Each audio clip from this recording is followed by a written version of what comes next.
Сонсогч та бүхэндээ энэ өдрийн мэнд хүргэе. Сэтгцийн эрүүл мэндийн үндэсний төв FM 104 эрүүл амьдралын радио хамтран COVID-19-ийн халдвар хөл хорионы үед сэтгэл зүйгээ хэрхэн эрүүл байлгах талаар цуврал подкастыг хүргэж байна.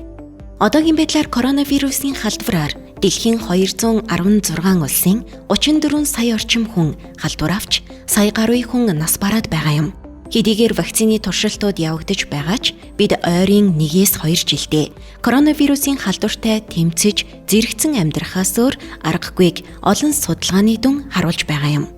Энэ удаагийн подкастаар бид харилцах хэрэгцээгээ хэрхэн хангах, мэдрэмжээ хуваалцах, ганцаардлыг яаж даван туулах, мөн зайнаас цахим орчинд хэрхэн үр бүтээлтэй ажиллаж амьдралын хэм маягаа зохицуулах талаар зөвлөгөө мэдээлэл хүргэхээр Сэтгцийн эрүүл мэндийн үндэсний төвийн сэтгэл заслын багийн эмч, сэтгэл засалч, Жавхлан болон ICT группийн төлөөлөн удирдах зөвлөлийн дарга Ламсүрэн нарыг урьж ярилцлаа. Магадгүй хөл хорионы улмаас гэр бүл ойр дотны хүмүүсээсээ удаан хугацаанд тусгаарлагдсан ганцаардах мэдрэмж төрж харилцах хэрэгцээгээ хэрхэн хангах талаар мэдэхгүй байгаа бол та дараах зөвлөгөөнд анхаарлаа хандуулаарай. Яг ингээд хөл хорионд орлоо гэвнгүүт нөгөө хүлээ уулзмаар санагтаад ч юм уу хүмүүст нэг тийм нийгмийн харилцааны хэрэгцээ байгаад байна л да. Тэрийгээ бас сая яг ингээд COVID-19 үед яаж нөхөх гэж оролдож байна гэхээр одоо ихэнх цагаа сошиал орчинд өнгөрүүлдэг ч юм уу те. Цахим дэлгэцэн хэрэглээ ихсэх ч юм уу нэг юм байгаад байна. Тэгэхээр харилцааны хэрэгцээгээ ер нь одоо ямар байдлаар хангах хэрэгтэй вэ гэдэг тал дээр зөвлөгөө өгөөч. Маадгүй ганцаардж байгаа бол ч юм уу ганцаардлаа тэр нэг тийм хүнтэй харилцах, хуваалцах хэрэгцээгээ яаж хангах хэрэгтэй юм бэ? Харилцаа гэдэг зүйлийг одоо тодорхойлтоос нь яриад явчих л да. Ерөнхийдөө харилцаа гэдэг нь хэрэгцээндээ тулгуурласан мэдээлэл болон бусад төрлийн солилцооны үйлдэл гэж ойлгож болох юм л да. Ямар нэгэн байдлаар объектив юу ч үж болно шүү дээ. Хоорондоо солилцох нэгэн төрлийн үйлдэл юм бол яг харилцаа алдагдаад байгаа мó гэхээр би бол энэ дээр жоох эргэлзээд байгаа. Бидний харилцааны их алдагдаагүй. Бүр өмнөхөөс бүр амар илүү болцсон. Яагаад гэхээр энэ сошиал мэдээллийн хэрэгсэл болон мэдээлэл илүү бүр хурдцтай гэдэг ч юм те хөгжсөн болохоор харилцаан дээр бол нэг асуудал байхгүй бах. Харин зүгээр хүмүүс тэгдэж штэ нөө болохгүй гих тусам болгоч гоод үзээд байдаг гэдэг. Аль эсвэл нэг хориглох тусам тухайн зүйлрүү илүү тэмүүлээд байдаг гэдэг ч юм уу. Тийм нэг сэтгэлгээ бас дунд нь яваад байгаа шиг байна л да. Одоо нөө хүүхдүүдийг тэгдэж штэ. Одоо өмнөөс цааш шийхгүй шээ хичээл орно. Одоо шээгээрээ гэхээр бүгдээрээ гинт шээс нүрэ өвчтэй шүү дээ. Баг ангийн хүүхдүүдээр илүү ажиглагддаг. Яг үүнтэй ижилхэн бидний нэг за одоо л энэ бүх зүйл ерөөсөө ингээд тэр чигтээ хязгаарлагдлаа та хоригдлоо доо гэдэг зүгээр бидний сэтгэхүйн жоохон өөрчлөлт яваад байгаа болохоос бид нар өмнөхөөсөө илүү ер нь бол харьцаж байгаа шүү. Ялангуяа гэр бүлтэйгээ биш юмаа гэхэд илүү сошиалаар найз нөхдөйгээ харилцаад байгаа. Харин ч одоо юу гэдэг чинь дэлгэцийн дон гэдэг ч юм уу бусад зүйлсүүд илүү яригдах болсон. Тэгэхээр миний бодлоор карантин гэдэг зүйл зүгээр бидний сэтгэлгээнд л байгаа болохоос биш. Харин ч гэр бүлтэйгээ илүү дотн харилцах нэг тал үүсэх магадaltaй буюу эрэг талаас нь харвал шүү дээ, тийм. Илүү ойрхон дотн харилцах буюу боломжийг нээж өгч байгаа. Мэдээж яг зарим хүмүүсүүдийн хувьд ажил төлөвлөлт гэдэг ч юм уу те хязгаарлагдмал хаагдмал байгаа учраас энэ сөрөг зүйлийг нь бол яриад явах үстэй зүгээр нийгмээр ярьж байгаа учраас зүгээр эрэг талаас нь харах гэж оролдъё. Тэгэхээр илүү гэр бүлтэйгээ гэдэг ч юм уу илүү ойр дотны хүмүүсүүдтэйгээ илүү тийм контакттай харилцаа холбоотой амьд харилцаатай байх нэг боломж бүрдэж байна. Хоёрдугаар төрөвний хэлсэнчлэн бид нэр харилцаагаар ерөөсөө дутаагүй шүү. Нэг солилцооны эсрэг бид нар дутлаа гэдэг өөрийнхөө хоосон тийм хэрэгцээ үүсгэж байна гэсэн үг. Дутагдлаа гэдэг. Одоо магадгүй ингээд уулзахыг хүсэж байгаа боловч уулзах боломжгүй нөхцөл байгаа ч юм уу те. За зарим гэр бүлүүдэд бол яг одоо ингээд гадаадад те их орондоо ирж чадахгүй гацчихсан ч юм уу ийм бодоо тохиолдлууд бас их байгаад байгаа шүү дээ. Тэгэхээр тухайн үед миний одоо эргэн тойронд ч юм уу таньдаг найзууд дундас байна л да. Монгол руугаа явмаар байна, амар ганцаардж байна, амар хэцүү байна тий. Энд нөхцөл байдал юм байна. Ингээд хүмүүстэй уулзах чадахгүй байна. Яг ийм магадгүй үнэхээр уулзахыг хүсээд уулзах чадахгүй ч юм уу тэр нөгөө амьд харилцаагаа үүсгэж чадахгүй байгаа хүмүүсийн хувьд тэр одоо сэтгэл зүйн хэрэгцээгээ яаж тий даван туулах вэ? Энэ маань ч гэсэн бас нэг талаараа одоо юу гэдэг чи зохиомол айдас, зохиомол төгшүүр гэдэг зүйлсийг хүмүүс өөртөө үүсгэж байгаа. Бид нар одоо эргээд дурсаад үзээ л та. Солонгос одоо юу гэдэг чинь 5-аас 10 бараг 20 жил ажиллаад ирсэн хүмүүс ч гэдэг шүү дээ. Тэр хүмүүс одоо юу гэдэг чинь нийгмийн харилцаа дутлаа, инглээ, монголыгоо санжин гэдэг ч юм уу те. Яг хөө мэдээж би огт санаагүй гэж хэлээгүй шүү дээ те. Гэхдээ яг одоо байгаа шиг тийм амар тийм өндөр авсан, газар авсан асуудал үүсэх хэмжээний яриаггүй. Тэгэхээр энэ маань ялгаагүй зүгээр тухайн хүний бидэнд гэдэг ч юм те аюултай боллоо гэдэг мэдрэмжил үүсээд байна гэсэн үг. Тэгэхээр энэ дээр нөгөө ганцаардал гэдэг сэдэв маань өөрөө яригдээ авчдаг. Ганцаардал маань тухайн хүний нийгмийн айдас аль эсвэл өөрийнхөө үнэлэх үнэлэмж гэдэг ч юм уу те гэдэг зүйлсүүдийг илүү тод томруулнаар л илэрхийлж гаргаж ирдэг. Хин нэгэн таныг үнэлэхгүй бол та хин нэгэнтэй нөхөрлөж чаддаггүй. Хин нэгэн таныг одоо юу гэдэг чинь бид нар нийгэмтэй дасан зохицох гэдэг ч юм уу те аль эсвэл би лав ийм хүн биш гэдэг ч юм уу те өөрийг нийгмээс тусгаарлалцдаг шүү дээ те би нэг ийм юмд бол дургүй шүү гэдэг ч юм уу те нийгмийн ерөнхийдөө байж байгаа тэр үзэгдлүүдийг би лав тэгдгүүгээд өөрийгөө тусгаарлах энэ зүйлсүүд маань ганцаардлаа айгүй том нөхцөл байдлууд үүсээд идэгтэй ижлэхэн тий өөрийгөө ганцаардуулаад байгаа. Яг түүнтэй ижилхэн мэдээж тэнцээ бас л карантин гэдэг ч юм бас л тодорхой хэмжээнд тухайн улсдаа бол хөл хорионд байгаа юу байгаа. Гэтэ ганцхан тэр хүн биш бусад хүмүүсүүд байгаа юу байгаа. Адилхан. За яг нөгөө нэг мэдэн дээр яваад исэн шиг хоорондын улс хоорондын нөгөө нэг ялгуурлан гадуурхал гэдэг юмнууд бас энд аягүй хүчин үзүүлээд байна л да. Илүү төлхөө. Тэгэхээр тэр хүмүүсүүд ч гэсэн яг бодит үр дүнгээл харах хэрэгтэй. За тэгээд би ганцаардлаа гээд яг ямар үр дүнд хүрэх юм? Өөрөлдвөл ганцаардлыг яаж даван туулах вэ? Яагаад ганцаардаад байгаа юм гэдэг бодит шалтгаанаа олоод харах юм бол тэр бодит шалтгааныхаа эсрэг арга хэмжээ авах болохоос биш би ганцаарч гин гэж мянга цээжэд илдээд энэ төвхтэй асуудалтай нэг талаасаа. Тэгэхээр би хин нэг буруутгасангүй гол нь зүгээр хэдүүлээ асуудлынхаа голыг хамтдаа хайж олъё гэдэг нөхцөл. Мэдээж энэ дээр тухайн нийгэм, улс одоо өөр юу гэдэг чинь те олон улсын харилцаа бүх зүйл хариуцлага тодорхой хэмжээнд хүлээж байгаа боловч тухайн эзэн бие буюу бид нар ч гэсэн өөрөө хариуцлага хүлээх ёстой. Тийм учраас хэн ганцаардаад байгаа юм гэхээр улс ерөөсөө ганцаардаг байхгүй. Тухайн эзэн бие өөрөө ганцаардаж байгаа. Тэгэхээр бид нар өөрлөгөө чиглэсэн арга хэмжээг өөр өөрсөндөө бас туслая гэдэг зүйлийг л хэлээд байгаа. Мэдээж би мэдэхгүй л байна л да зарим зүйлс уус ямар арга хэмжээ аваад бүхэл нөөц болцоогоор ажиллаж байгаа гэдэгт итгэж байна. Харин бид нар нөлөөлж чадах нөлөөлөл буюу миний нөлөөлж чадах зүйл юу гэхээр би өөртөө л хамгийн сайн нөлөөлж чадах байхгүй. Тийм учраас өөрлөгөө илүү нөлөөлөөч. Та яагаад ганцаарч болов? Хэрвээ энэ зүйл гараагүйсэн бол ингээд үгдэг чинь Америкт, Францд, Германд, Швейцарт одоо өөр үгдэг чинь ганцаараа амьдраа суралцаад явдаг хүмүүс зөндөл байсан шүү дээ. Тэр хүмүүс яаж болоод байсан? Тэр хүмүүс ганцаарч ирсэн үгүй бол ганцаарч ирсэн. Гэхдээ түүнийг даван туулж ирсэн баг. Тэгэхээр яг түүнтэй ижилхэн адилхан зүйлсүүд яг энэ нөхцөл байдал ковид гэдэг буюу нэмэлт айц үүсгэж байгаа учраас энэ зүйл илүү өндөр авчаад байгаа тал бол байна. Гэхдээ бидний хамгийн ихний хийх арга хэмжээ бол та бүхэн яг юунаас болоод ганцаардаад байна? Яагаад тийм зүйл үүсээд байна? Тэрнрүүгээ би ямар арга хэмжээ авах вэ? Яавал энэ байдлууд арилах уу гэдэг зүйлээ зүгээр хувь хүн болго өөрлөгөө бодвол та шийдлийг одоо өөртөө таарах шийдлийг хамгийн сайн олж чадах хүн та өөрөө л гэж хэлэх гээд байна. Тийм хин нэгэн биш, хин нэгэн улс ч биш. Энэ хүмүүс болон улс ерөнхий л арга хэмжээ авна.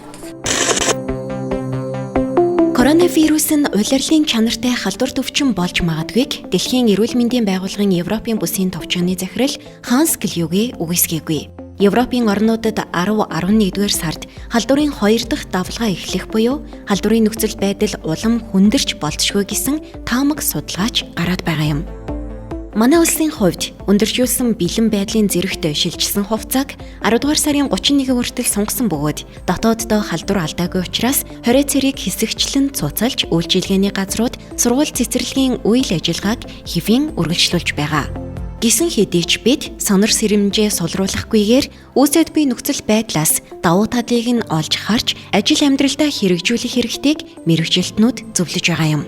COVID-19-ийн нөхцөл байдал цаашдаа хэрхэн өөрчлөгдөхийг хүлээхгүйгээр хувь хүн, айл гэр бүл, албан байгууллага, дор бүрнээ нөхцөл байдлыг хүлээн зөвшөөрч хэрхэн хохирол багтай даван туулах тал дээр анхаарлаа хандуулан ажил амьдралын хэм маягаа зохицуулах шаардлага бий болоод байгаа юм.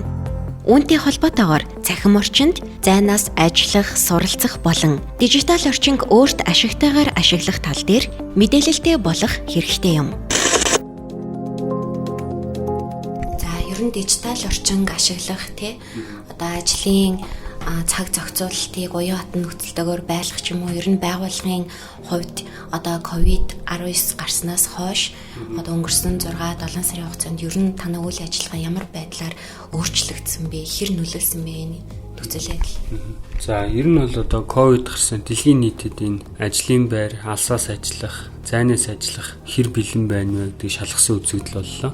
Тэгээ яг ковид гарснаар байгууллагуудын хувьд одоо энэ технологийн менежмент ер нь одоо энэ хүний нөөцийн бодлого, за дээрэс нь зайнаас ажиллах энэ менежмент журам хөтөлбөр хэр бэлэн бай. Ер нь ийшээ зайлшгүй дасан зохицож ажиллах ирээдүйн шаардлага бий болж байна гэдгийг Монголын одоо аж ахуй нэгжүүд байгууллагуудад ойлгуулсан үйл явдал боллоо. За ер нь бол яг дэлхийн нийтэд одоо энэ зайнаас ажиллах системүүд хэдий олон жилийн өмнө бэлэн болсон байсан ч гэсэн хэрэгжилт одоо тэр юм дээр хангалтгүй байлаа. Тэгээ сая ковидын одоо үр нөлөөгөөр ер нь бол дэлхийн олон байгууллага, олон бизнесийн байгууллага гэрээсээ ажиллах нөхцөл бололцоо, зайнаас ажиллах нөхцөл бололцоо, дижиталаар одоо ажлын байрыг бий болгож нөхөх үйл явцыг маш хурцтайгаар нэвтрүүллээ. За энэ ч үүднээс Монголын одоо компаниудын технологийн дэд бүтц хэр бэлэн байна вэ?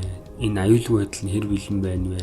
Тийм нөхцөл болцоо бүрдсэн үгүй юу гэж одоо том шалгуур болсон. Тэгээ манай компанийн хувьд бол одоо бид яг энэ онц байдлын үед зайнаас ажиллах бүх нөхцөл болцоог одоо байгууллага ажилчдад бүрдүүлж өгсөн. Ер нь одоо зайлшгүй нөхцөл арга хэмжээ дэд бүтцүүдэд бүгдийг бэлэн байлгасан. За энэ ч жишээлбэл одоо бид нэр зөвхөн аксес одоо зөвхөн офис руу хандах юм эрхийг ажилчтай болгоод аюулгүй байдлын тал дээр нэг хэрэгжилт хийгээд хоёрт одоо тухайн хүн ажил дээр ирэхгүйгээр ажлын байран дээр гэрээсээ ажиллах нөхцөл болцоог бүрдүүлээд сар гарan ингээ хугацаанд ажиллаж үзсэн байгаа. Тэгээд ер нь бол бид эндээ бэлэн юм байна. Энэ бол одоо үр дүнтэй энийг цаашлаад одоо хөгжүүлээ, сайжруулаад явхад гэрээсээ ажиллах нөхцөл болцоо Монголын түвшинд бол болох юм байна гэдэг дүгнэлтэнд хүрсэн. За энэ ч үднээсээ бид нар одоо програм хэмжээний чиглэлээр зарим нэг бүтээгдэхүүнүүд хөгжүүлсэн. Видео конференц хийхтэй мөн одоо энэ видео сургалтын аппликейшнүүд, системүүд, програмуудыг хөгжүүлсэн байгаа. Тэгэхээр зайнаас ажиллах, зайнаас сурч хөдөлмөрлөх нөхцөл бололцоон дээр тулгуурласан технологийн шийдлүүдийг бий болгоод өөрсдийн үйл ажиллагаанд хэрэгжүүлж эхэлсэн. За энийг хэрэгжүүлснийгээ бас бусад аж ахуй нэгжүүдэд бүтээгдэхүүнлбэрээ санал болгоод одоо ямар ч гэсэн онлайн хурлын системийн маань олон байгууллага ашиглаж байгаа. Энэ нь одоо нэг дэлхийн нийтэд яригадаад байгаа зүүн аппликейшнтэй тун төстэй тэгтээ монголчууд өөрсдөө хөгжүүлсэн. Тэгээ үүнийг байгууллагын дотоод нөөц болцоон дээр тулгуурлаж хөгжүүлээд байгууллагын дотоод үйл ажиллагаанд ашиглаж байгаа. Ер нь бол одоо бидний үзэж байгаа ковид бол одоо ингээд дуусчихгүй. Энэ ингээд мэдээж үе шаттайгаар нэг тийм амархан алга болчихгүй. Тий. Тэгэхээр бид нэр тасан зохицох маш хурдан одоо энэ нөхцөл байдалтайгаа уялдаа тасан зохицоод хэвийн хэмжээндээ хэвийн үйл ажиллагаанд очих нь одоо дэлхийн нийтийн асуудал болцсон. Тэгэхээр одоо монголчууд, Монголын аж ахуй нэгжүүд ер нь одоо байгууллагын дотоод бүтээц хүний нөөцийн бодлого журам ажилтаа ажлагчдын гэрээ хөдөлмөрийн гэрээнд өөрчлөлт оруулаад одоо энэ бол зайлшгүй зүйл юм аа. Хэрвээ одоо жирийн ердийн хэмжээгээр үйл ажиллагаа явуулахын тулд энэ дижитал ажлын байрны бизнесийн дэд бүтцийг ашиглах нь зайлшгүй асуудал. Тэгэхээр одооноос та ковид гарснараа ковид гаруул тэгнэ биш те одоо ийм зайлшгүй нөхцөл байдалд байгуулах чинь хэр бэлэн юм бэ гэдгийг бас шалгаж үзээрэй те.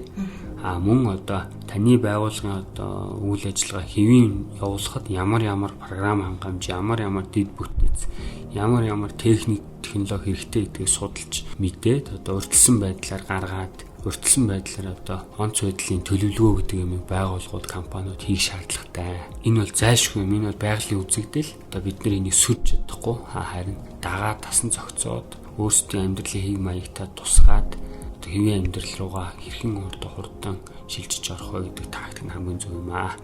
Ер нь бол аливаа зүйлд ингээд эсрэг талдаа ингээд хэцүү би саад бэрхшээл нөгөө талдаа боломжийн үргэлж бий болгож идэг. Тэгээд ковид гэдэг одоо хүндрэл бэрхшээл хүндрэлтөнд тулгарсан энэ аюул төвчин маань эргүүлээд хүндрэлтийн дараагийн алхам юу юм бэ гэдгийг хамгийн зөвөр тодорхойлж өглөө. Энэ бол одоо хүндрэлтэн энэ дижитал хувьсгал, дижитал амьдралын хэв маяг бол зайлшгүй гэдгийг хүн төрлөختөнд дахин сануулсан үйл явдал боллоо. Тэгэхээр танай групп бол одоо ялангуяа боловсрол эрүүл мэндийн байгууллагууд руу маш олон одоо байгууллагууд руу захим шилжилтийн ажлуудыг хийж байгаа. Тэгэхээр энэ дундаас онцлоод боловсролын байгууллагаас би асуумаар байна л да. Одоо яг хичээл сургууль намрын бүх ингээд ажлууд эхэлсэн явж байна. Ер нь одоо захим шилжилтийг боловсролын байгууллагт оновчтой ашиглаж байгаа тэр арга барил ч юм уу ажилласаа та бас хуваалцаач. За ерөнхийдөө бид нар ICT групп бол боловсрол эрүүл мэндийн санхүүгийн секторт үйл ажиллагаа явуулдаг. За тэгээ бид нэр голчлон одоо анхаарах хоёр сектор бол яхаарахгүй эрүүл мэндийн боловсролын салбар. За эрүүл мэнд дээр бид нар одоо блокчейн, клауд, хэмэл оюун ухаан, гэх зэрэг орон зай мэдээллийн систем ашиглаад одоо эрүүл мэндийн нэлээд том дэд үтц бүтээж байгаа. За энэ суур технологиудаа ашиглаад боловсролын салбарт зайнаас сургах, дээрээс нь одоо ерөнхий боловсролын сургалтын системд энэ технологийн дэвшлиг маш олон янзаар ашиглах гэдэг маш олон жилийн өмнөөс хийж эхэлсэн. Үүний хамгийн тод жишээ бол одоо эс дэргийн шалгалтын шууд засалтын систем маань байгаа. Өнгөрсөн 2 жилийн хугацаанд Монгол улсын ерөнхий боловсролын шалгалтыг скантрон одоо шууд засалтын системээр маш амжилттай орон даяар нэгэн зэрэг явууллаа. За бид нар одоо 3 жилийн өмнө ерөнхий боловсролын 23 дугаар сургууль дээр онлайн боловсрол, онлайн ерөнхий боловсролын системийг 3 жилийн туршаад одоо энэ маань ингээ сайн амжилттай болоод 23 дугаар сургууль бүрэн нэвтэр дууслаа. Тэгээд энэ жишг 23 дугаар сургууль нь өнгөрсөн жилээ одоо хамгийн сайн өсөлттэй ерөнхий боловсролын сургуулиар шалгарсан. Энэ маань одоо манай систем хэрхэн сайн ажиллаж байгаа, бидний бий болгосон контент болон боловсролын дэд үтц маань ямар хэмжээнд явж байгааг харуулж байгаа. Энэ систем маань амжилттай туршигтаад өнгөрсөн одоо ковидын үед 23 дугаар сургууль бусад сургуулиас илүү одоо сурагчдын итгэх сургалтын менежмент одоо сургалтын албаны бүтэц зохион байгуулалт сайн ажилласан. Тэгээд энэ маань одоо яг харахгүй дараагийн шатны онлайн сургалтын суурь систем байна гэж үнэлэгдэж байгаа шүү байна. Их хурлын байнгын хороо үнэлээд одоо зарим нэг дүүргийн сургуулиудад нэвтрүүлээгээд санал хүстэй тавиад эхний ээлжинд бид нэр одоо сонгон хайрган дүүргийн ирээдүйн зохицолборт нэвтрүүлэхээр ингээд ажилдаа эхэлсэн явж байгаа. Тэгэхээр ер нь бол одоо зайнаас сурах гэдэг бол ганцхан их сургуулиудын асуудал биш. Бид нэр ерөнхий боловсролын сургуулиас өмнөх боловсролд энийг ашиглах нь зүйтэй. Энэ нь өөрөө одоо Монголын энэ утаа одоо Улаанбаатар хотын утаа, агаарын бохирдол, замын төвчрэл гэх ингээд маш олон асуудлыг шийдэхэд хувь нэмрээ оруулнаа. Дээрээс нь одоо Монгол улсын үндэсний аюулгүй байдал, за дээрээс нь одоо нэг хотын төвлөрөл, аймагуудын хөгжихгүй байгааг асуудалч гэдэг маш олон юмд одоо тус нэмрээ өгнө. Энэ бол одоо боловсролын салбар бол хүн төрөлхтний 2 дугаар хэрэгцээ юм аа. Хүн эрүүл байж иж одоо боловсролтой байх хэрэгтэй. Боловсролтой байж иж бид нэр баялаг дараагийн хүний одоо 3 4 дугаар хэрэгцээ яригдах хэрэгтэй. Тэгэхээр одоо ICT группийн зүгээс энэ боловсролын салбарт хийсэн инновац технологийн юмыг Монголын одоо олон сургууль,